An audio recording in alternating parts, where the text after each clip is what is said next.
Well, thank you so much for. Congrats on winning. How are you feeling? How did you celebrate? Yeah, it feels real now. Like we've been holding on to this for a long time. So after last night, it's soaked in. Watching it was so exciting. Gabby, we missed you so much. Aww. Gabby was on a plane. She was on her way here, but we were together at Alan Cummings' bar. And it was just really cool to watch with a group of people cheering us on and things like that. And the end was so heartfelt. It was.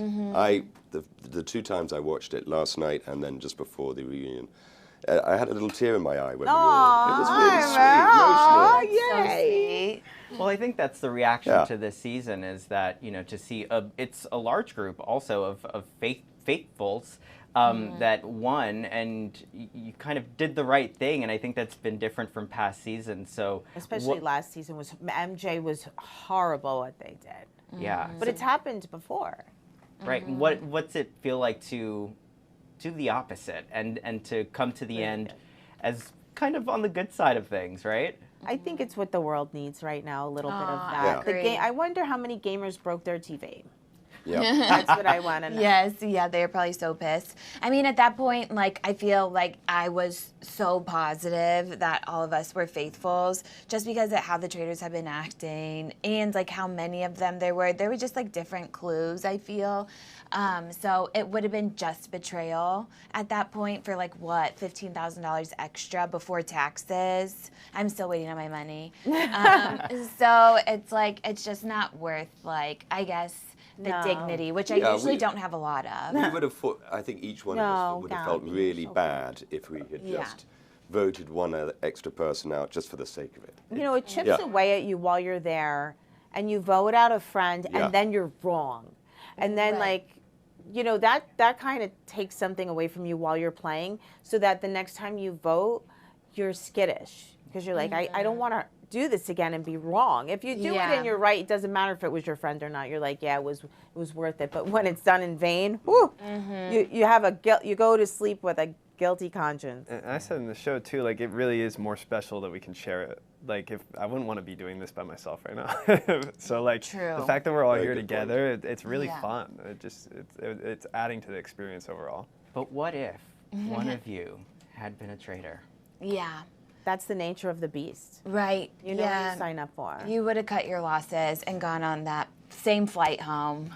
And exhausted. Go on with your life, and then watched it over and got stabbed in the throat again. Every time you watch it, you probably get sick to your stomach, and then you get over it. I think Dolores would have been real mad at me if I was. No, I would have been. You would have been, by now, you would have forgiven me. I threatened your life, but I didn't mean it like that. Yeah. I just wanted you to tell me to my face. Yeah. And then I would have been okay. Of the 4 of you, who do you think it would have been if it had been one of you? I think I was in the most hot water. It would have been you, Dylan. Yeah. But had it been you, I would have been fair play to you. You did a right. job. Yes, you would have And been you can't such a complain. good traitor. It's a Had game. everyone fooled. You're like ready to die at that point. Yeah.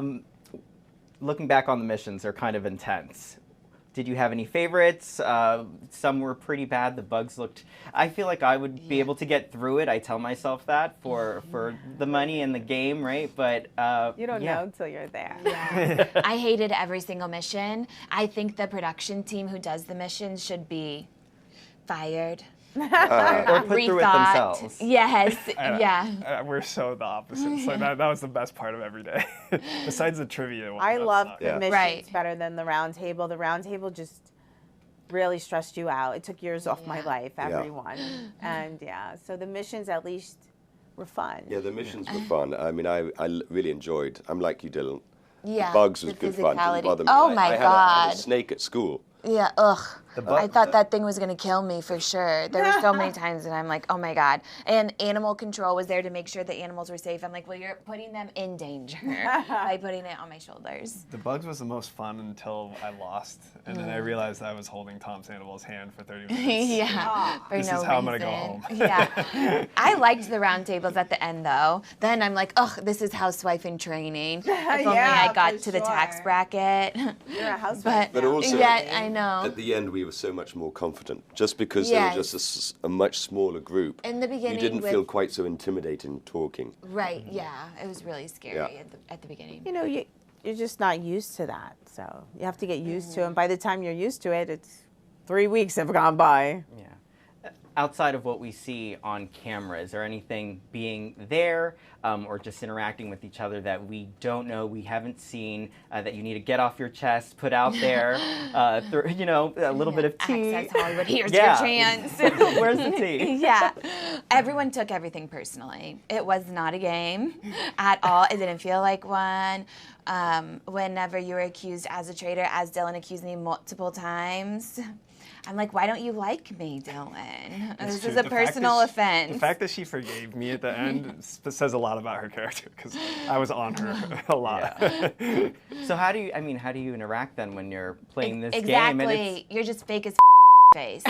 Yes, then you know that the whole time you're playing the game. So it is. It makes you a little paranoid or just jaded, which I'm naturally jaded. I'm a Capricorn. So the episode where there was not enough food left for a few people, were people doing that on purpose too, kind of? No, that we were told by production to eat. That was dirty trick. It was all set up. Yeah.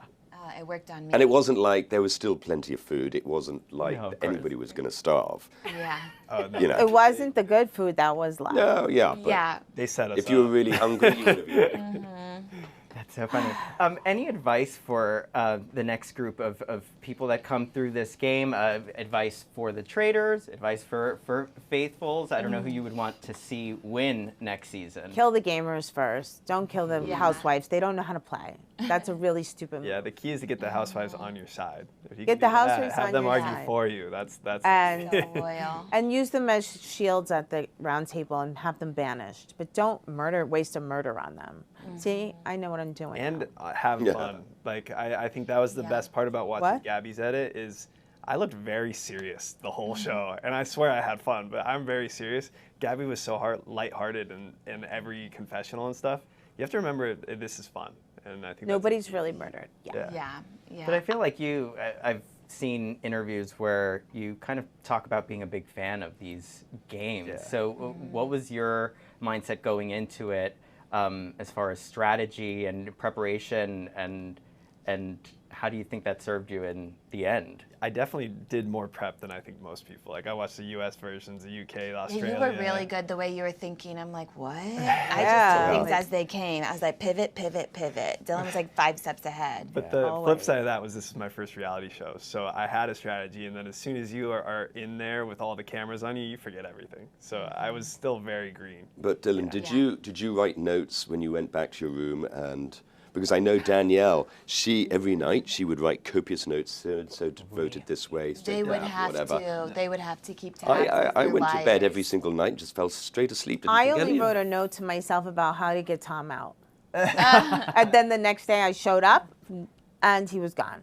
So what was this you writing in lipstick on the mirror? That was just me thinking about Tom? like who the traitors could be. I was in thought and I wrote the name traitors and I was trying to think of what names would come to mind. I had a notebook for the first 3 nights, and then I didn't open it again until after the game, and I opened it up, and it said, like, potential traitors, Carolyn, like, tagged her first day. It was because she said she wanted to be a traitor. But I was like, I didn't look at the notebook. Yes. She actually slept in a cloak. Yeah. She would go food shopping in a cloak. That's insane. That's not weird, It's so funny, though. Like, she's literally there day one being like, of course I want to be a traitor. Like, and we're like, can't be her. She seems like the nicest traitor, maybe, right? She was the smartest traitor, but she wasn't listened to. She was the most underestimated, for sure. Yeah, for sure. Yeah, because she was actually the best one. Because nobody really suspected her, like, once we got into the game. She wasn't going out of her way to lie. She wasn't, like, pitting people against each other. No, and she wasn't going for anyone. Right. The traitor Danielle came for her, and which was a thing. And then also, Carolyn was smart. Her gaming was smart. She was like, why are we getting rid of all the housewives? What are we doing? Which was a fatal mistake on their part. Yeah. Like you said, this is your first reality show as you as well. But for you two, you've kind of done reality TV before. Is there anything from those experiences that helped you in this contest, in this competition? Not really, I'd say. No, I go in blind because I don't want any advice. I don't want to give advice. Yeah. You figure it out on your own. Because same, I'm a different person. People are going to speak from different points of view, so I'm like, I'll figure it out. Believe you me. But in all the other reality shows were much different. So it's like, whatever. Take each as they come. Where are there more traitorous people or behavior in right? Bachelor Nation or the Traitors? I would say on the Bachelor cast, when I was on The Bachelor, those women were scheming. Not to your face, and they didn't say it in the interview, but yeah, they would do great on Traitors, honestly, as a traitor. As a traitor, she says? Yeah. Well, see, Housewives of New Jersey, as you know, is you really better be thick-skinned and you better be tough. So there was at no given time that I would fall apart under any circumstance or like cry or shake or so that's like that 8 years of being on the Housewives really prepared me to get through any situation. So that was mostly just. But I did a reality show called The Island with Bear Grylls. So that was 5 weeks, literally non-stop, with cameras in your face. And again, we had to do diaries, video diaries every day, which is the same as going into the MIV room or whatever.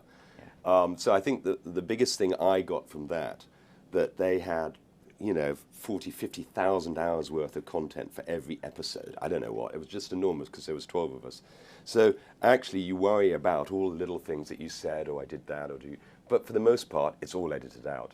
And the stuff that you never imagine is going to be put in is put in. Yeah. And the stuff that you worry about is never there. Well, not always, never, but sometimes. Right, and then you're surprised. You're like, wait a second. You can't lose sleep over it, though. No. When you say something on camera, you can't stop it. You can't put the toothpaste back in the tube. Exactly. Yeah, so true. true. And you can't worry about it because you cannot. Yeah. It's either going to come out or it's not, and you have no control over it. Mm-hmm. The worst traitor and the worst faithful. In this episode, in this series. In this series, yep. Bob the drag queen was the worst. He was out first. But right. He was also so good, though. He never would have got me. Because he was the same kind of as Carolyn. He wasn't going for anyone. And whenever we were like friends, but we never talked about the show. I'm like, wait a second. He could just like divert me. But all the things that you guys said at the end, like kind of how like boisterous and like tried to overtake things, I'm like, oh, that made sense. If he would have watched the show more, if he was more, because he's so smart, like you can't brilliant across the board. If he would have been more prepared, he would have won hands down. But I don't think he cared. Yeah, he made a splash. We're still talking about him. Yeah. So. Worst faithful. Worst faithful.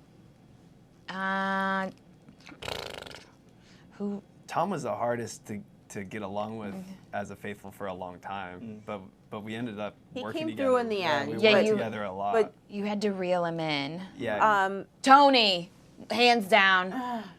So one thing that Bob the drag queen said was very interesting, and it was a really strong statement. He said, "What's worse than a traitor is a bad faithful." Yeah. Mm-hmm.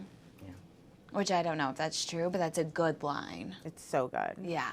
Is there a group chat for the winners? No, we should have one though, but not after 3. Not after 3. Don't text me.